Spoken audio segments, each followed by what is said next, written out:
Hallelujah, praise the Lord. ஆண்டவராகிய இயேசு கிறிஸ்துவின் நினைச்ச நாமத்தினாலே உங்களை யாரையும் வாழ்த்தி வரவேற்கிறோம். கர்த்தர் இந்த நாளை நமக்கு கொடுத்திருக்கிறார். ஆகவே தேவனுக்கு நாம் நன்றி சொல்ல நாம் கண்ணாடியில் இருக்கும். இன்றைக்கும் வேதத்திலிருந்து ஒரு வசனத்தை நாம் வாசிக்கலாம். சங்கீதங்களின் புத்தகம் 116 சங்கீதத்துடைய 17 வசனம். நான் உமக்கு ஸ்தோத்திர பலியை செலுத்தி கர்த்தருடைய நாமத்தை தொழுது கொள்ளுவேன் என்று வேதத்தில் நாம் வாசிக்கிறோம். நான் உமக்கு ஸ்தோத்திர பலிகளை செலுத்தி என்று சொல்லப்பட்டிருக்கிறது. நாம் கர்த்தருக்கு நன்றி அறிந்துள்ள மக்களாக நாம் இருக்க வேண்டும். ஏனென்றால் நன்றி தான் ரொம்ப முக்கியமானது. இன்னைக்கு ஒரு சின்ன பொருளை யாருக்காவது கொடுத்துட்டுனா அவங்க சொல்ற முதல் வார்த்தை தேங்க்ஸ் அப்படி சொல்லுவாங்க.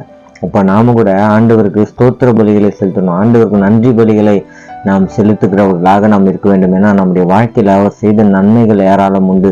அவர் செய்த அதிசயமான காரியங்கள் ஏராளம் உண்டு. அவர் செய்த உபகாரங்கள், அவர் செய்த உதவிகள் ஏராளம் உண்டு. ஆகவே தேவனுக்கு நாம் என்ன பண்ணோம்னா ஆண்டவருக்கு நன்றி சொல்லுகிறவர்களாக, ஸ்தோத்திர பலி செலுத்துகிறவர்களாக நாம் இருக்க வேண்டும். இன்னைக்கு நம்முடைய வாழ்க்கையில ஆண்டவர் மகத்தான கிரியைகளை செஞ்சுக்கிறார். நம்ம எண்ணி பார்க்காத அளவுக்கு நன்மைகளையும் ஆசீர்வாதங்களையும் தேவன் நமக்கு கொடுத்திருக்கிறார். ஆகவே நம்முடைய தேவனுக்கு நாம் நன்றி உள்ளவர்களாக இருக்க வேண்டும். எத்தனை நன்மைகளை நம்முடைய வாழ்க்கையில செஞ்சிருக்கிறாரு. கொஞ்சம் யோசித்து பார்த்தோன்னா இந்த 11ஆம் தேதி 8வது மாதம் வரைக்கும் கர்த்தர் செய்த நன்மைகள் ஏராளம் உண்டு. இந்த 2024 நாம் தொடங்கும் போது நிறைய இடங்கள்ல நிறைய விபத்துகள், ஆபத்துகள், மாதங்கள்ல பார்த்தீங்கன்னா இந்த கேரளா பகுதியில், வயநாட்டில் நிறைய பேர் மறிச்சு போனாங்க. ஆனாலும் நம்முடைய ஜீவனுக்கு ஆண்டவர் நன்மை செஞ்சு நம்மளை காப்பாற்றி இன்றைக்கு வரைக்கும் நம்மை நடத்தி வந்திருக்கார். அப்போ நம்ம ஆண்டவருக்கு ஸ்தோத்திர பலிகளை நாம் செலுத்துகிறவர்களாக இருக்க வேண்டும். அதுக்கப்புறம் அந்த வசனத்தை வாசிக்கும், கர்த்தருடைய நாமத்தை நான் தொழுது கொள்வேன் என்று சொல்லப்பட்டிருக்கு. இப்போ எங்க நன்றி சொல்லணும்னா ஆண்டவருடைய ஆலயத்தில் தான் நம்ம நன்றி சொல்லணும். எல்லாரும் கூடி இருக்கும்போது ஆண்டவருக்கு நன்றி சொல்லுகிறவர்களாக இருக்க வேண்டும்.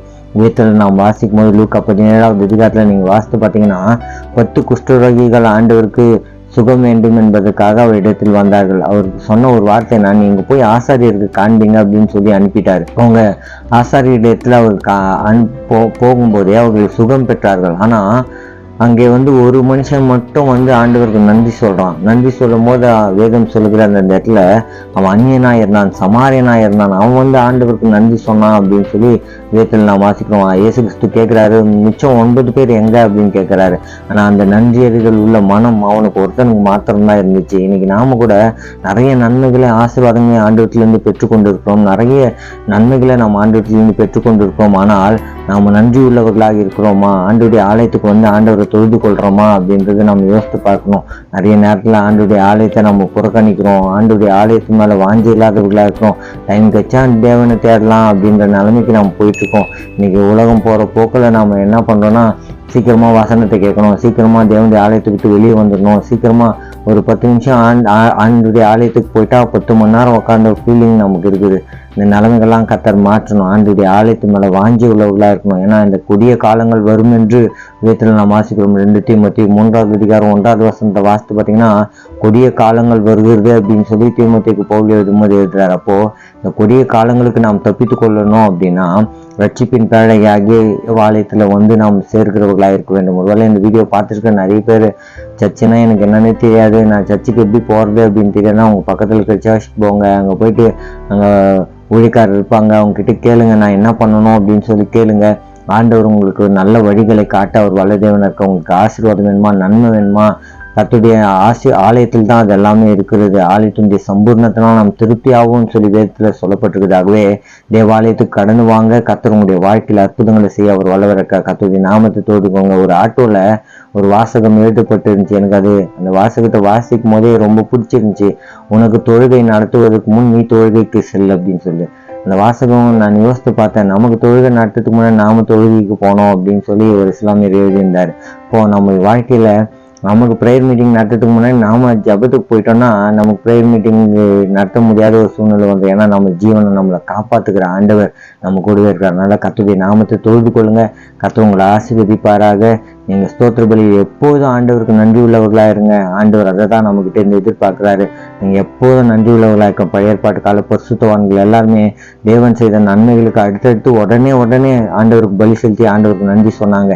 நாம கூட ஆண்டவருக்கு பலி செலுத்தி ஸ்தோத்திர பலிகளை செலுத்தி ஆண்டவருக்கு நன்றி சொல்வோம். நம்முடைய வாழ்க்கையில இன்னும் அதிகமான நன்மைகளை, ஆசீர்வாதங்களை கர்த்தர் கொடுப்பாராக. தங்களை மூடி தேவ சமூகத்துல தேவனை நோக்கி நாம் பார்க்கலாம். எங்க நல்ல தகப்பனே, இந்த ஆசீர்வதிக்கப்பட்ட இந்த ஓய்வு நாளுக்காக உமக்கு நன்றி.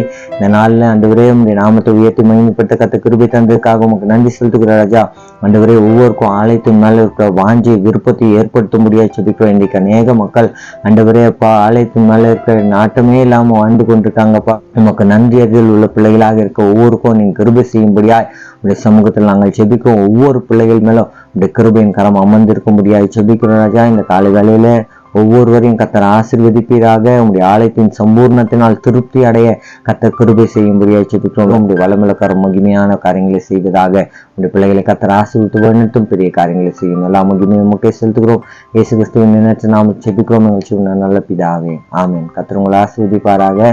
தொடர்ந்தும் தேவாலயத்துக்கு போங்க, பக்கத்தில் இருக்க சர்ச் ஏதாவது சர்ச் போங்க, அங்கே போய் தேவனை ஆராதிங்க. ஆண்டவர் உங்களுடைய வாழ்க்கையில் அற்புதங்களை தேவன் செய்ய அவர் வல்ல தேவனாக இருக்கார். God bless you.